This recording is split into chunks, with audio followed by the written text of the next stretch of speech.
Welcome to the Curious Realm.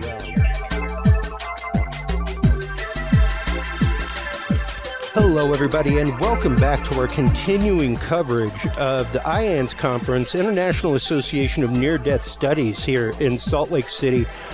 We have with us Sara Hinze. Tell us a little bit about your books, The Announcing Dream and Memories of Heaven. Yes, I've written about 10 books. It's hard to remember when you're a writer. Just teasing. But I brought these two. The Announcing Dream is a cultural phenomenon where parents can have dreams and visions of their children before they're born or conceived. For example, it's quite prevalent in Africa. In the book Roots, there's a part where the grandmother has died, and the little boy and his grandfather are there, and the little boy is grieving, and he says to his grandfather, I'm going to miss my grandma Yaisa, and grandfather says, well, there's 3 groups of people walking around in every village. First are those working and cooking and doing all those other things. The second group are those who have passed away. They come and visit us in the village. And the third group of people in every village are those waiting to be born. Interesting. So my studies is concerning those who are waiting to be born. Wow. Interesting. Now, I myself have a child that I am convinced is his namesake. He is never. My grandfather died when I was in 7th grade. My son has no memory of him whatsoever. Regularly talks about his daughters. Wow. When I was a dad, this is what I used to do with my daughters. Yeah. Things like that. Is regularly having these conversations. Apparently, much like my grandfather, loves the accordion. Loves the accordion. Yes. Listening to it, playing it, doesn't matter. So it's interesting to me that you speak of this cultural history of because especially in old Judaism, there is a big concept of reincarnation within families. That's kind of where the whole concept of familial guilt, things like that, and sins of the fathers comes along lines. Right. Is the fact of like, hey, be careful, because you may be like resurrected into somebody later, and now they have to pay for what you did. Yeah. Is that also a teaching that is carried on in the African cultures as well, or? Well, it's more of the term called pre-existence. Okay. That word is also in the ancient Jewish texts. The word pre-existence, meaning our life before we exist on earth. And that the study of pre-existence has been my study, and our film, Remembering Heaven, gives you the background culturally and in so many ways of the teaching of pre-existence.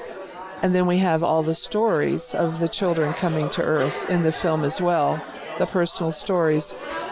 But it's an ancient teaching, but it hasn't received a lot of attention. Yeah. So it's, but there's, there's so much we don't know. I think some of that actively comes from probably the fact that it gets mixed in with reincarnation, which, not everybody's about. You go to the eastern side of the world. Right. All about it. Exactly. Regular teaching, something that they talk about in everyday life. However, you come over here to the Western world, and that is not the case for us. When it ends, it's over. And I guess there's a better percentage of people that believe that there is something else.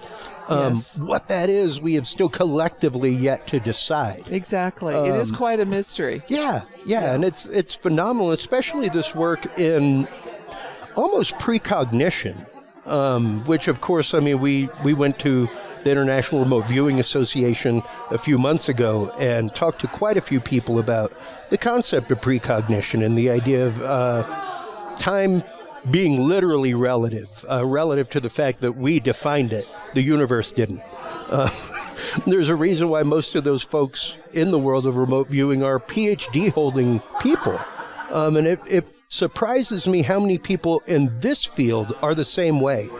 Letter-holding, doctors, things like that. What was it that first brought you down this road of study? Because precognitive childbirth, things like that, are not the typical, let's just say, jaunt that even a sociologist would take. It is a unique turn, and I'm raised in the South. A simple family. No one was scholars, and but I moved to the West and met my husband, and I wanted a big family, and my husband's like, whatever you want, honey. And so, bless his heart. So we have 9 children. Wow. And with those children coming, I would have dreams or visions or feel their presence with me. And have variety of experiences with all of my children. So I knew the soul was announcing to me they were ready to be born, and I blessedly was chosen to be their mother and my husband as their father. And I would have dreams of them, even in the film Remembering Heaven.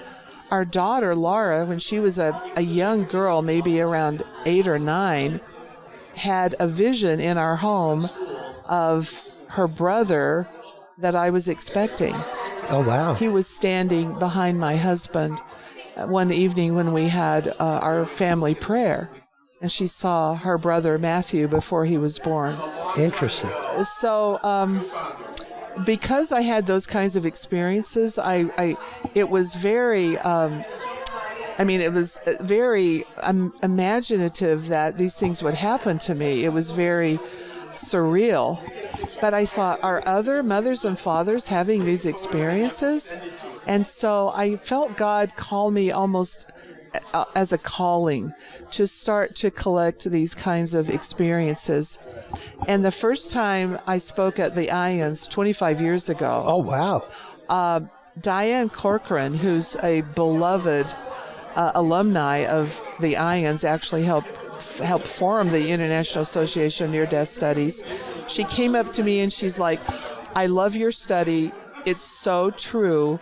We do come from God, because many who have a near-death experience see their children in the near-death experience who have not yet been born or conceived.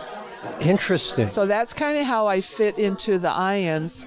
And then my husband and I coined the term pre-birth experience because it needed a name. Yeah. And others now are studying it in different ways. And of course, I'm thrilled that others are studying it, adding their data to the studies. Now, do you think that perhaps this phenomena, which, of course, until proof is there, it's what it is, a phenomenon. Do you think that this phenomenon is perhaps associated with the concept of manifestation? Have you seen this phenomena spike over the last many years since, let's say, the book The Secret came out, and the concept of, the world is just frequency and vibration, and the law of attraction takes over possible. at that point. There's a lot that's unknown. I have a lot of questions, even myself. But for example, I saw I got pregnant with my 5th child. I saw her in dreams, very manifesting to me, her brown hair and her brown eyes and her face. And then I had a miscarriage and I lost her. Oh, no. And I was devastated. I sobbed and sobbed for months. And then she came back to me and she said, Mother, I'm coming back. And I conceived again and she was born. Wow. That's our Sarah Rebecca. Wow. So that to me was it. Did I manifest it? I think more so that somehow her spirit contacted me and announced that she was coming. She announced it herself, but she has some health problems. And we've talked about it, of course. I asked her permission to put her story in the announcing dream many years ago, and she said, of course. But she says, I think I was reluctant to come to Earth knowing that I would have a lot of pain and this health problem. But she's like, and I said, Becky, Sarah, I prayed you here. I prayed you here, and I wanted you so bad. And she's like, well, I'm glad I'm here, and I'm happy to be here. But I'll be happy to go back to heaven when it's my time, too. Wow. That's the kind of soul she is. And how old is she now? She's 42. Oh, wow. She's 42. And now, you mentioned before evening prayer with your family, things like that. Do you come from a religious background? I come from a mother of great faith. Okay. Not so much religious. Sure. In the dogma sort of way, but I was taught faith in God as a child. I was taught your prayers are heard and will be answered. Yeah. And so for my daughter to have this experience, and we talk about it in the film, was a beautiful thing. She told me about it right away, and I knew it was true. I believed her because I've been a woman who tends to have either visits from those waiting to be born or from those who have passed away. So I know that the veil can be thin, and I've accepted that that's just the reality of the time we're living in for many, many people now. Oh, absolutely. And especially with our work with MUFON that we've done with this show, interviewing quite a few people like Sev Tak, other folks that are in the field researchers and on the experiencer response team. It seems over the last decade there has been a large uptick in people who have had abduction experience that either borders on out-of-body experience, other frequency experience where they have shifted into another frequency of existence, and even those that have come back with healing qualities. And just earlier today, I heard a side discussion over on the other side of the room about the same topic, about numerous people who come back from NDE experience and are changed in that healing way.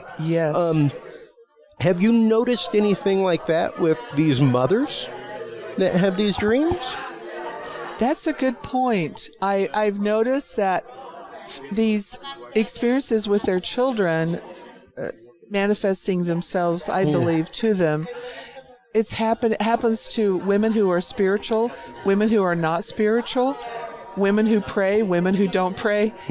It's like they happen naturally. They're not, and spontaneously. So I've had stories from people of variety of backgrounds, religions, cultures, even not religious at all. So I haven't noticed that. So it's not predicated on faith or anything like that. It's not predicated on faith, but it seems to elevate the faith of those who have the experience. I could see that. I could see that because especially with someone in your situation, God bless you for that, for having the visitation of your child and then losing that child. I myself and my family have had miscarriages and things like that, and it's very hard to deal with to begin with. Much less if you have had that spiritual visitation from your child, and you are used to seeing them in your dream. You're used to visiting with them in your dream. Now, was this a situation that happened with you with all 9 of your pregnancies? Were you precognitive for all of them or just some of them? Some of them were dreams. And some of them are in my book, The Announcing Dream, too. I wrote about them. I felt that God wanted me to share it. I'm not one that needs to share it everywhere, but I did share some of it in my book. Others experiences I haven't shared in public that I've had with my children. Some of them are very complex. Children being assigned one place, they couldn't come to that family for various reasons, so they have a plan B, and I've been a plan B for a few souls that have come into our home. They've come through my body, and I think I was just open and willing to invite children into our home, because that's always been my heart's desire, was to have a big family. I was blessed, but as a young teenager, I had so many health issues. Doctors told me I would never have children. Wow. But I've had 9 children, Wow. all healthy. With only one complication amongst the way. With only, I had the 1 miscarriage with 5th, and then I had 2 miscarriages at the end of the 9. But those 2 children, we named them. One of them, the first was Daniel, and Daniel came to me in a dream after I miscarried him, and he said, "Mother, it was my purpose to never stay with you very long. Had I been born, I would have died young, and that would have broken your heart. Yeah. So I got permission to leave early, but I am the guardian, one of the guardian angels of our family. And some of our children, in times of real stress, have felt Daniel with them. And with my natural eyes, and I don't normally see with my natural eyes the other side, but twice with my natural eyes, I have seen our son Daniel. Wow. Our miscarried son. Wow. And he was a bright spirit essence. With I could see his face, and he was a young man. But the beauty of seeing a soul who has not been born, they have no cares of the world on their face. See, he didn't have to experience mortality. Yeah. So his face or was be burdened by it, burdened by all the cares of the body, or all the trials or tribulations. And he particularly loves my husband. He loves my husband so much, and he, both times he's appeared to me, he's been standing next to my husband, just kind of watching over him. So it's interesting. And just a few months ago, I had a dream of Daniel too, a very special dream. So he's there on the other side, acting as our guardian angel. I still grieved for him after I lost him, but now I just have such a deep faith that I will see him again when I cross over. He will be a wonderful young man that will be part of our family. That's beautiful. And now, for you as an experiencer, how do these, like you said earlier, typically these visions manifest to you in dream? Do they come to you at any particular time? Is it something that you will dream about somebody, or they will pop up when something is going on, or how does that normally work for you? For the children, for our 9 children, they were all quite unique experiences. One of them with our son Matthew, our little Sarah Rebecca, she would wake up when she was like 8 months old, and she would coo and sing in her little nursery. And as I would open the door and go in to get her, I felt like there were angels there, because it was like she was talking in some ancient heavenly language. She was talking to angels.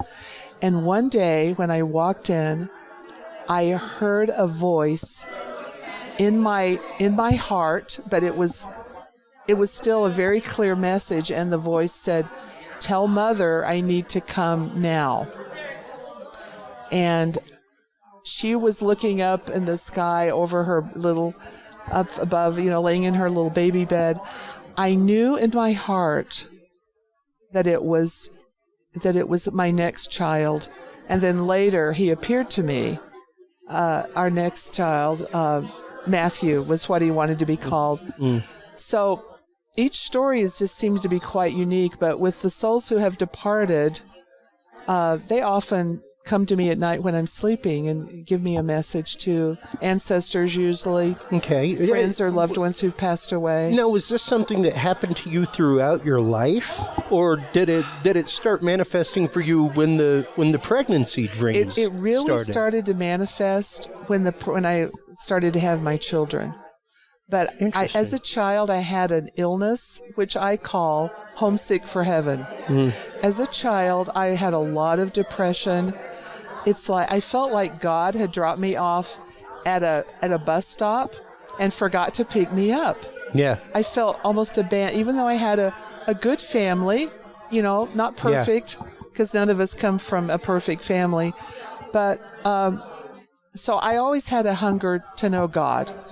But then when I got married, started having these dreams of my children, that's when my spiritual gifts started to grow.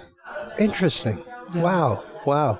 And how has that been? I mean, obviously it's been at least a 40-year journey from the age of one child, but how have you utilized that for helping others? Aside from writing books, do you do work with other people? Do you work with pregnant and expecting mothers? Or I am open. I do a lot of counseling on the phone to mothers who are grieving, who've had miscarriages, who cannot conceive. Often adopted children, as you will see in their film Remembering Heaven, are really sent to the mother of their choice, even though another woman brings their body to the earth. They're still find the mother that is, their mother. So I counsel and I listen and I counsel and I work with a lot of women on the phone who've had losses in pregnancy and that sort of thing. So it's been a very rewarding. I'm kind of an intuitive mentor because people, sometimes my intuition or my gifts kind of come into play to help those I'm counseling as well, to perhaps make suggestions to them that might be helpful. Sure.